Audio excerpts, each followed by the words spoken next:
Doing a video response to tip 2. Yeah, that'll be the Norwegian that has the A3 Plymouth Grand Fury. I said something about one of his mufflers fell off the night before he made the video.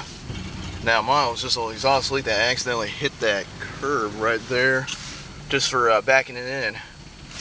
Yeah, big mistake. So right now I'm on my way to the auto parts store just to get exhaust tape, which is cheap because I'm not gonna pay over $200 for a new wide pipe or exhaust system. That's just crazy. Now listen to how it sounds like.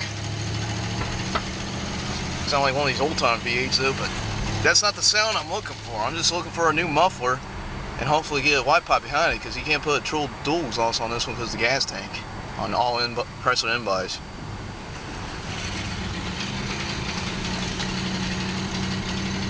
It's like a dual exhaust, but not really. Just with one muffler inside.